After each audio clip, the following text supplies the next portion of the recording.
De volta com o nosso Vida Melhor para bater um papo sério sobre depressão. É impressionante, mas ainda tem tanta crença errada em relação a esse assunto. Ainda existe tanto preconceito em relação à depressão. Ainda tem gente que acha que é frescura, né? Tem gente que acha que não é doença. Segundo a Organização Mundial da Saúde, 350 milhões de pessoas em todo o planeta sofrem com a depressão. 350 milhões de pessoas. 350 milhões de pessoas. É muita gente. E o grande problema é que menos da metade dos afetados recebe o tratamento adequado. Pensando em reforçar que existem formas de prevenir e tratar a depressão, é que existe a depressão como tema da campanha para o Dia Mundial da Saúde de 2017. E a gente também traz esse assunto aqui. Para saber mais sobre essa doença, a gente recebe hoje o Dr. Fábio Martins Fonseca, que é psiquiatra, graduado também em psicoterapia pela Unicamp. Ele é especialista no tratamento da depressão, ansiedade, transtorno obsessivo-compulsivo, esquizofrenia, transtornos de personalidade e muito mais. Isso tudo é importante ser dito, mas ao mesmo tempo tão complexo, né? Seja bem-vindo, obrigada. Muito obrigado mais uma vez pelo convite. É sempre um prazer imenso estar aqui tentando prestar uma ajuda para as pessoas que estão em casa, né? E essa ajuda é necessária mesmo, né? Quando a gente fala de depressão, eu estava lendo o seu currículo, transtorno obsessivo-compulsivo, transtorno de ansiedade. São tantas questões que podem envolver a nossa mente, né? E não existe aquele que não tem nada, aquele que nunca teve nada. A gente sempre passa por algumas fases da vida com uma coisinha ou outra que precisa ser ajustado. E o mais legal que eu acho aqui como comunicadora é quebrar mesmo esse preconceito, que isso precisa ser quebrado, né?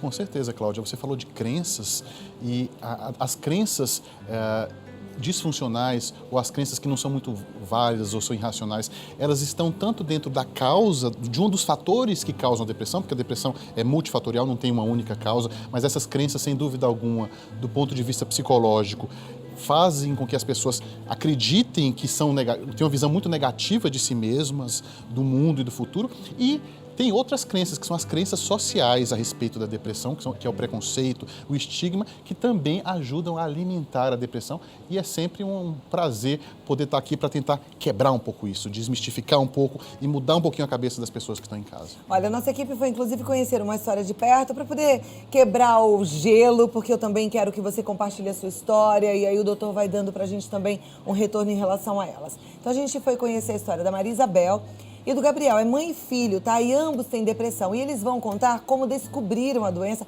e como lidam com ela. Pode rodar.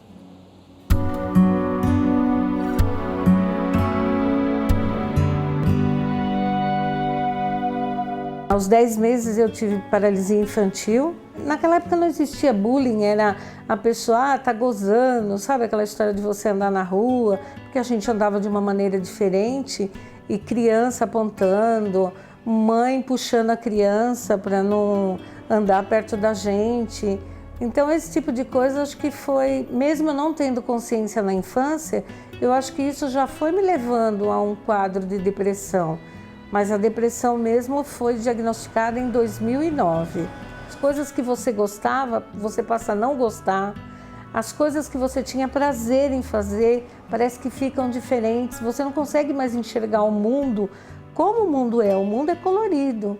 E os pensamentos negativos, medo, muito medo de morrer, medo de acontecer alguma coisa com o seu ente querido, com a pessoa que você gosta. Então tudo isso é muito ruim, os pensamentos negativos são muito ruins. Maria Isabel ainda está tratando a depressão e descobriu que seu filho Gabriel também sofre com a doença. Isso para mim foi chocante, porque aí eu não conseguia lidar com as minhas crises de depressão, eu entendia o que ele estava sentindo quando eu percebi que ele era uma pessoa depressiva e não conseguia lidar comigo e nem saber aconselhar. A única coisa que eu podia fazer era entender o que ele estava passando naquele momento. Eu sentia vontade de dormir o dia inteiro, eu não queria sair da cama, eu não queria sair de casa. Se eu saísse de casa, eu já queria voltar no mesmo minuto, correndo para casa, achando que ia acontecer alguma coisa.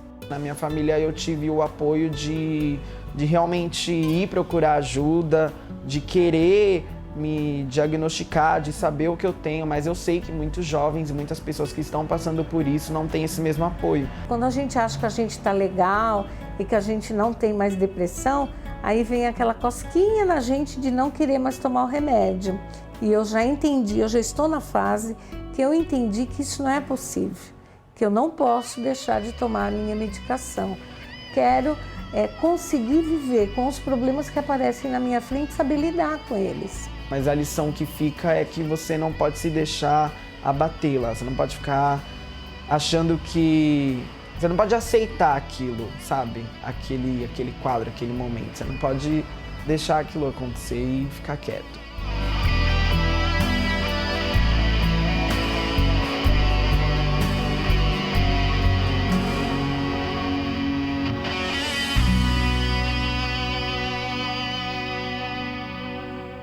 Que lindo esse carinho. Obrigada, Maria Isabel. Obrigada, Gabriel. Doutora, eu tenho duas perguntas já em relação ao depoimento que a gente acabou de acompanhar. Maria Isabel fala de traumas de bullying que ela sofreu na infância por conta de ter poliomielite, né? Então, tinha todo um jeito diferente das outras crianças no andar e se locomover. A depressão, ela pode ser provocada por um trauma? Essa é a minha primeira pergunta. Sim, Cláudia, pode ser provocada por um trauma. E esse é um caso bastante ilustrativo, porque talvez não tenha sido um único momento na vida dela. Foi um período, durante toda a infância, em que ela provavelmente, sem perceber, ela foi desenvolvendo a raiz da depressão, uma das raízes da depressão, que são crenças. Ela foi começando a desenvolver crenças a respeito de si mesma, crenças negativas. Por exemplo, eu sou diferente, eu sou inferior, as pessoas não vão gostar de mim. E não é o caso dela, mas outras pessoas, eu sou uma pessoa má, eu sou uma pessoa sem valor. E tudo isso não é tão consciente assim. Isso vai sendo desenvolvido e a pessoa não toma tanta consciência e não sabe exatamente que pensa isso de si mesma. E lá na frente, essas crenças vão ser ativadas por determinados gatilhos que vão fazer com que essas crenças alimentem pensamentos negativos. É como se a gente tivesse crenças positivas a respeito da gente mesmo e esses traumas que você mencionou, essas experiências de vida ajudam a construir crenças que são muitas vezes distorcidas e que alimentam a depressão. Olha lá. Mais uma faceta que a gente precisava saber e que eu, por exemplo, não sabia disso. Eu achava que era só um processo de ordem químico cerebral. Mas não, pode ter a ver com a nossa história, com aquilo que foi sendo vivenciado ao longo da nossa vida. Isso, a depressão é um problema muito complexo, tem um aspecto químico, mas a gente sabe, por exemplo, que quando a gente mexe com crenças e a gente trabalha com pensamentos negativos, a gente consegue mudar indiretamente a química cerebral. É como se fosse uma rede em que a gente mexe de um lado e a gente consegue alterar o outro. Então, não é só química. Tem um processo psicológico que são crenças distorcidas que a pessoa desenvolve e se a gente trabalha tentando mostrar e a pessoa começar a enxergar as coisas de uma outra forma, ela começa a desativar essas crenças. Isso tem um poder, inclusive, em mudar a química cerebral também. Tá, então presta bem atenção. Agora, você que está aí assistindo ao programa, às vezes você é uma dessas pessoas que pensa do lado negativo, né? Você vê esse copo e fala, ele está vazio, ele está quase vazio. Né? E tem gente que fala, nossa, que bom, ainda tem água para beber. Ele não está quase cheio, mas ainda tem água para beber. Às vezes você é dessas pessoas que vê o ruim em todas as coisas. Presta muita atenção. Dá para você mudar esse comportamento mental. É assim, veio o pensamento ruim, manda embora, transforma no bom. Veio ruim, manda embora, transforma no bom. Porque eu acabei de ouvir do médico que esse pensamento ruim pode desencadear uma depressão. E se você já está com uma depressão instalada, ele pode piorar o seu quadro depressivo. É isso, doutor? É isso mesmo. Então isso é sério. Esse pensamento ruim, tanto ele é uma manifestação de crenças que a gente desenvolveu, é uma manifestação da nossa genética. A gente tem as pessoas que têm depressão, não é que elas querem enxergar as coisas de um jeito negativo. É como se elas tivessem um filtro, uma lente na frente dos olhos e toda a informação negativa ela absorve. Toda a informação neutra ou positiva ela desconta. Então, por exemplo, alguém que tem essa tendência mais negativa, quando ela passa num teste, ela não diz assim, que legal, consegui. Ela fala assim, o teste foi fácil mesmo. Ah, eu nem gostava tanto da matéria. Agora, então isso é porque ela já tem uma depressão instalada? Não, Ou ela não tem a necessariamente? depressão. Ela tem crenças negativas que fazem ela enxergar o mundo de um jeito um pouquinho mais distorcido. E isso pode vir a desencadear uma depressão. E essas crenças são desencadeadas, são construídas pela criação, pelo meio, pelas informações que a gente recebe dos pais, da mãe e pela genética também. Por isso que a gente diz que a depressão, tem muitas causas e não tem só um jeito de abordar a depressão. Não é só com remédio, Cláudia. A terapia, o apoio familiar, a gente ajudar a pessoa a desenvolver uma percepção diferente das coisas e ela mesma se pegar, desenvolver um radarzinho. Ah, eu acho que eu estou catastrofizando. Eu acho, ou seja, vendo uma Só catástrofe. catástrofe, só tristeza, só desgraça. Eu acho que eu estou descontando positivo de novo. Olha eu descontando as coisas positivas que acontecem em mim. Só desenvolver esse radar já transforma um pouco a vida das pessoas. Legal. E um segundo passo é tentar conversar com esses pensamentos. Ou seja, a gente tem um diálogo interno que a gente fica contando coisas para a gente mesmo. Né? Eu dei aquele exemplo, né? Eu queria muito que uma pessoa... Eu estou muito interessado em uma menina, ou a menina está interessada em um rapaz, e aí quando ela finalmente me cumprimenta, mas eu acho que ela falou aquilo só para ser educada. É essa versão negativa, né? Olha eu descontando o positivo, não querendo melhorar a minha autoestima. A gente tem que se perceber se boicotando dessa forma para depois a gente desconstruir isso. E é isso que a gente faz na terapia. Que joia. Então, por isso que a terapia também ela é importante. Mas você falou de medicamento. E aí eu me lembrei da Maria Isabel e era a minha outra dúvida. A Maria Isabel falando, quando eu estou me sentindo melhor, eu fico tentada a largar o medicamento, mas eu sei que eu preciso dele. É assim, no caso dela, me pareceu que ela toma um medicamento e ela tem que tomar para o resto da vida, é isso? Em alguns casos, a pessoa ou tem uma genética muito forte, tem um histórico familiar com muitas pessoas na depressão, ou a pessoa construiu crenças tão rígidas. Porque, por exemplo, a gente sabe, no caso dela, eu tenho alguns pacientes com vítimas de poliomielite. Na década de 70 e 70, as pessoas que tinham poliomielite, elas ficavam escondidas em casa. Então, as crenças sociais e a vergonha e o preconceito era muito maior e estimulava a pessoa a ter uma visão negativa. Hoje em dia, o deficiente, o portador de deficiência, está na televisão, está reivindicando seus direitos, quer a vaga no estacionamento. Por que isso é importante? Porque vai dando visibilidade e autoestima. Eu posso existir no meio social. Então, essas coisas são importantes porque vai ajudando a pessoa a não construir uma visão tão negativa. E, às vezes, quando essas crenças são muito arraigadas, junto com a genética, às vezes a pessoa tem, sim, que tomar remédio por mais tempo e, às vezes, por muito tempo. Ok. Aí, bom, o Gabriel, ele fala sobre medo. A depressão, ela pode começar com sintomas de medo? Pode sim, porque a depressão e a ansiedade fazem um casamento, eu não diria perfeito, porque é um casamento negativo, né, mas faz uma casadinha muito frequente. Então, a depressão normalmente é o que eu acho que já aconteceu de ruim comigo. E a ansiedade é o que eu acho que ainda vai acontecer. E as pessoas que ficam deprimidas, normalmente elas têm uma visão negativa também em relação ao futuro. Então, eu acho que tudo de ruim é meu respeito. Eu acho tudo de ruim a respeito do mundo e eu acho que o meu futuro vai ser ruim. Logo, eu vou ter muita ansiedade, muito medo e eu vou evitar situações que poderiam me trazer prazer, que poderiam mostrar para mim que a vida vale a pena. Eu só vou buscando as situações que de alguma maneira confirmam o que eu já acredito, que tudo é ruim. É como se eu fosse realizando uma profecia de alguma maneira. A gente brinca, né? Eu tenho um pensamento negativo, só que a minha conduta, o meu comportamento vai indiretamente fazendo com que eu comece a confirmar, a produzir provas de que eu estava certo. É aquela brincadeira assim, né? Eu vou numa festa e eu tenho certeza que ninguém vai gostar de mim, ninguém vai me olhar. Como é que eu vou para a festa, Cláudia? Se eu vou com esse pensamento, eu vou assim, alegre, sorrindo, eu vou... Não, vai todo fechado, todo tímido, não se dá nem a chance de ser notado, quanto mais gostado. E aí, como é que as pessoas vão tender a reagir a mim? Com indiferença, porque vai ser difícil das pessoas chegarem ali se você tá tão fechado. E aí eu saio da festa dizendo o quê? Tá vendo? Tá vendo como eu sabia que ninguém ia gostar de mim naquela festa? E aí eu produzo provas de que eu estava certo. Olha isso. Né? Isso acontece muito em pessoas que têm ansiedade, em pessoas que têm depressão.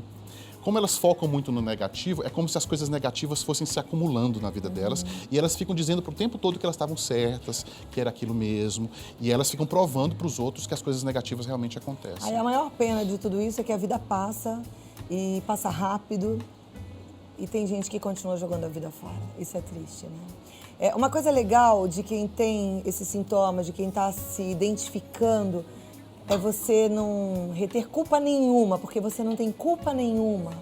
A depressão é uma doença e ninguém escolhe ficar doente, mas a gente escolhe não tratar.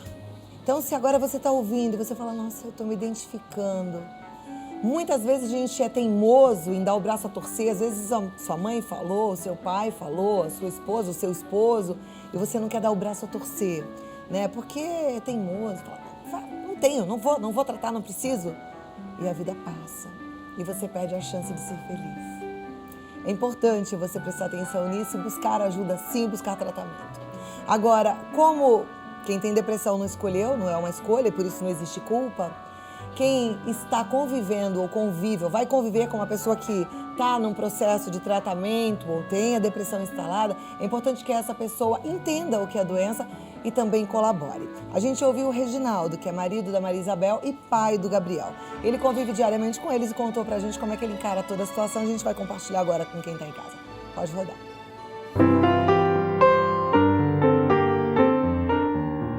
Eu era o único aqui que tinha que se tornar firme, acreditando no potencial deles, nos terapeutas, no remédio, na psicóloga que eles iam. E eu tinha que dar força, tinha que estar do lado, tinha que acreditar que um dia, uma hora, isso ia voltar à vida normal, à rotina deles. E esse foi o meu papel, acreditar neles e até hoje acreditando, né? Nessa melhora de ambos.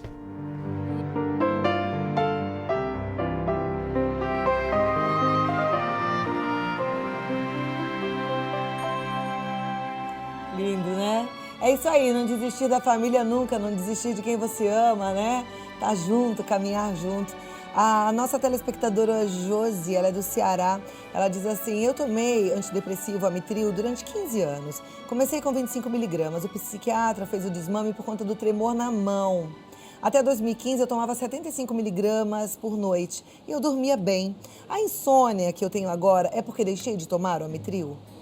Essa insônia, ela provavelmente faz parte do quadro depressivo, né? Que a gente tenta explicar, como você disse muito bem, a depressão é uma condição de saúde, é uma doença, e a gente não precisa se culpar por ela. A gente tem que tentar entender como é que ela funciona para tentar combater a depressão. E um dos primeiros sintomas que a pessoa tem quando ela está recaindo na depressão, ou começando a ter um sintoma depressivo, é começar a não dormir à noite. A insônia é um dos primeiros sinais para muitas pessoas. Ou começar a ficar irritado. Então, é muito provável que a sua depressão, ela ainda esteja presente. Você ainda tenha muitos sintomas depressivos e um deles seja a insônia. Então, talvez a medicação que você esteja tomando não esteja dando conta de tratar todos os sintomas da depressão. Como deixou de tomar o remédio e você está com acompanhamento médico, conta pro teu médico, divide com ele é teu parceiro nessa história, tá bom?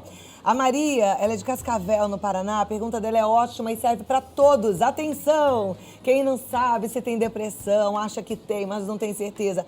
Ela diz assim, sou uma pessoa que procura estar sempre me mostrando para as outras de forma feliz. Quando falo que tenho depressão, as pessoas dizem que é mentira, porque eu tô sempre com um sorriso no rosto, apesar das minhas dores. Toda pessoa com depressão é uma pessoa triste e emburrada? A gente fala sobre isso já, já. Vamos continuar aqui com o Dr. Fábio? Vamos continuar com as perguntas?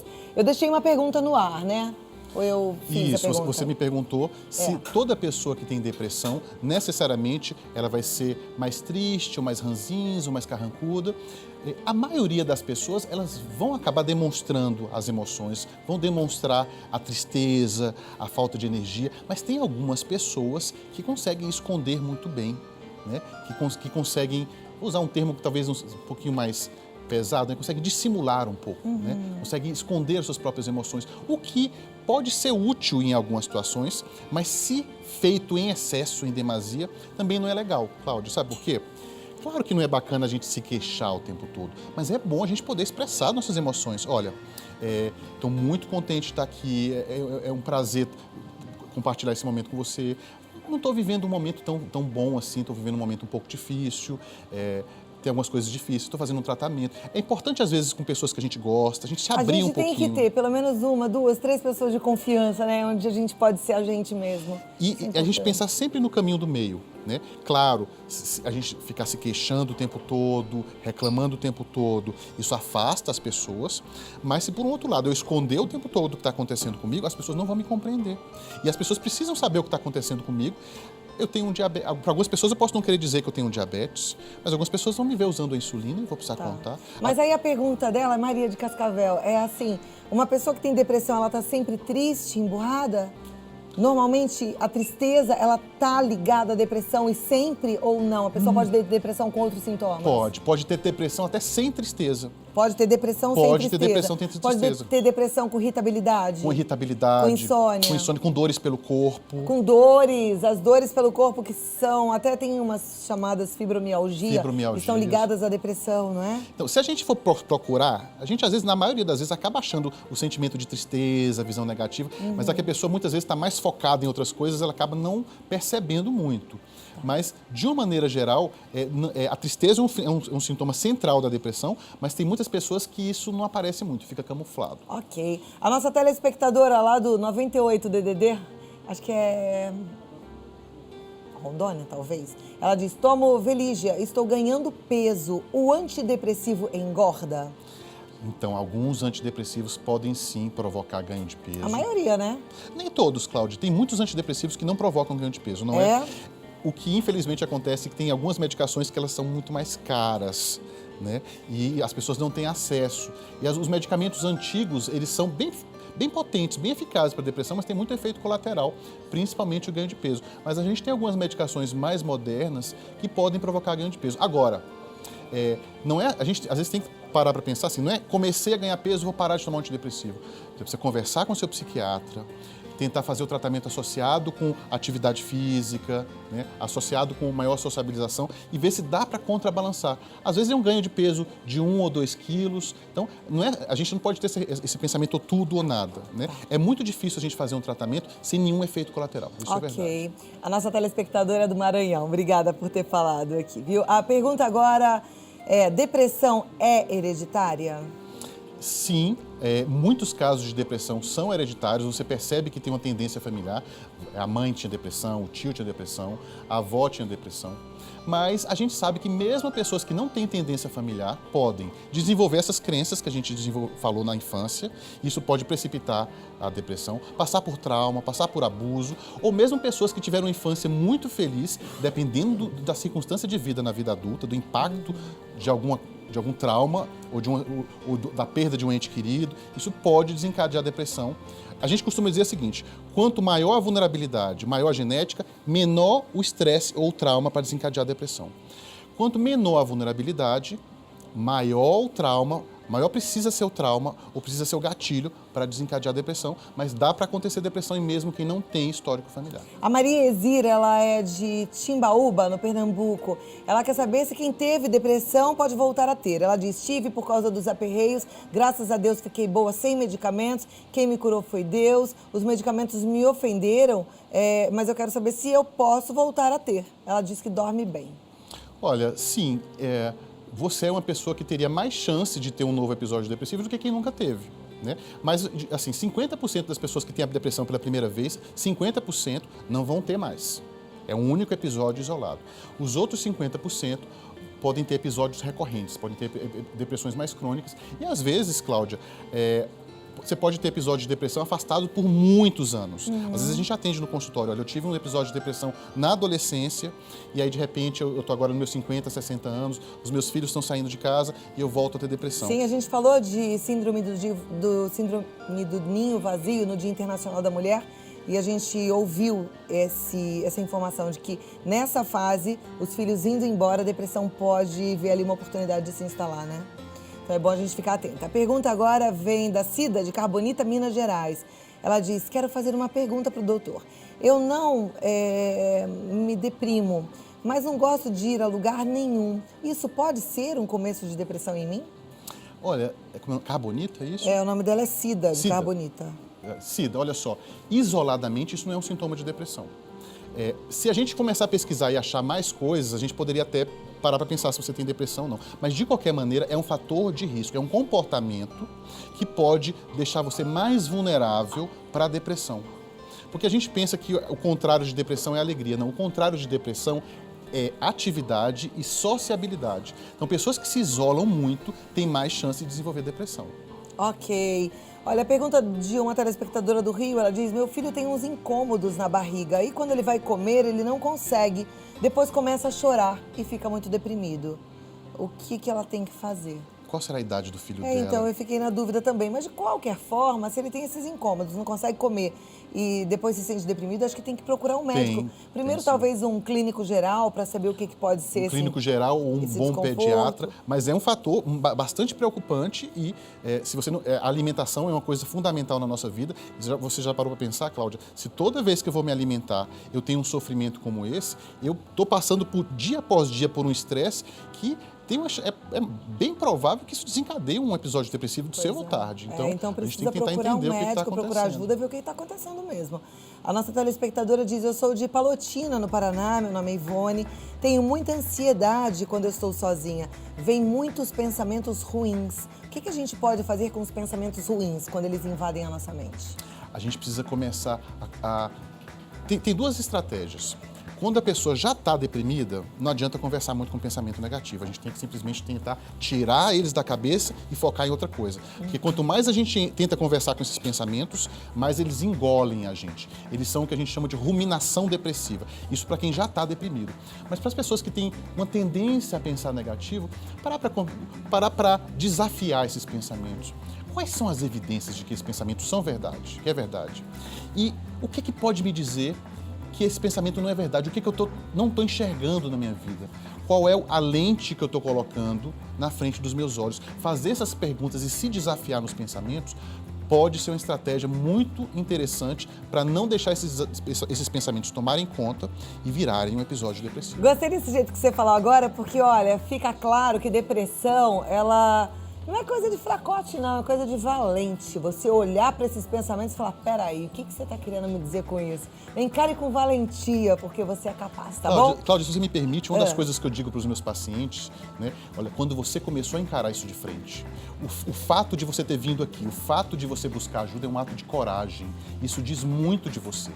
Ter coragem de buscar ajuda, ter coragem de abraçar sua vulnerabilidade, dizer assim: eu tenho uma dificuldade, mas eu não vou deixar isso tomar conta de mim. É um ato de muita coragem e você precisa receber crédito por isso. Parabéns, gostei. A Melissa, de São Paulo, ela quer saber: falta de vitamina D pode levar à depressão? É um sintoma. A falta de vitamina D isoladamente, ela pode causar uma série de sintomas físicos e esse abatimento físico pode predispor à depressão. É muito difícil a gente falar assim: isso causou, mas com certeza a falta de vitamina e uma alimentação inadequada, levando a cansaço, a fadiga, isso pode ser um gatilho para a depressão em pessoas predispostas. Ok. A Carol, ela diz que tem 19 anos, não consegue ver positividade na vida dela. Ela fala: tomo 60 miligramas de fluoxetina por dia, mas mesmo assim não me sinto bem. O que eu faço? Eu me sinto só, sem apoio familiar, dizem que isso é para chamar atenção e que eu faço isso por falta do meu avô que faleceu e que era quem me apoiava. Me vejo sozinha e sem apoio. O que eu faço? Me percebe, Cláudia. Eu tô te percebendo, Carol. Tô aqui contigo. Ela é de Adamantina e tá pedindo ajuda. Carol, você não tem culpa de enxergar as coisas desse jeito. Quando a gente fica mais deprimido, é como se existisse realmente uma lente que me impede de enxergar as coisas positivas. E tirar essa lente da frente dos olhos não é uma tarefa tão simples. Isso vai exigir bastante de você. A primeira coisa é reconhecer que, embora você não seja culpada por ter essa lente na frente dos olhos, você é responsável por ela e você vai precisar de ajuda para conseguir registrar as coisas positivas, porque nenhuma pessoa, quer dizer, é muito difícil alguém só ter coisas negativas na vida. Você está viva, você provavelmente tem pessoas que gostam de você, você tem a oportunidade de trocar ideias e registrar essas coisas positivas é perceber para onde eu posso correr, onde eu posso me agarrar. E quando a gente só vê coisas negativas, a gente não enxerga nossos pontos de apoio. Ela toma 60 miligramas de fluoxetina e isso chamou a minha atenção. Não sei há quanto tempo, mas pode ser que a dosagem não esteja adequada, porque eu me lembro de uma vez você ter falado que quando a gente começa um tratamento para depressão, a gente precisa enxergar melhora, perceber melhora. Se ela não está melhorando... Olha, eu costumo dizer no meu consultório, assim, uma melhora satisfatória com o remédio, porque a gente não pode esperar tudo do remédio, tá, Cláudia? Eu gosto sempre de deixar essa mensagem, mas uma melhora satisfatória com medicação é de 70%. Então, se você começou a tomar um remédio e você achou que você melhorou 70%, não é pouca coisa, é bastante. Se você melhorou 30, 20, então realmente o tratamento não está satisfatório. Agora, se você melhorou esses 30, esses outros 30% que ficam faltando, vai ficar por conta da terapia, do seu questionamento, de você se desafiar. Mas a regra de ouro em psiquiatria é, se você conseguiu melhorar pelo menos 70%, a gente acha que o tratamento está satisfatório. E pelo que ela está dizendo aí, ela não conseguiu chegar provavelmente a essa... Então volte no médico para dar uma avaliada aí nessa medicação. Dr. Fábio Martins Fonseca não disse que é especial? Então você pode entrar em contato com ele no Psiquiatria Online, no psiquiatriacampinas.com, psiquiatriacampinas.com ou no Facebook, que é consultório dr.fábio Fonseca. E aí lá você acompanha e tira mais dúvidas. Muito obrigada. Muito obrigado e mais até uma a vez. próxima, Até viu? lá.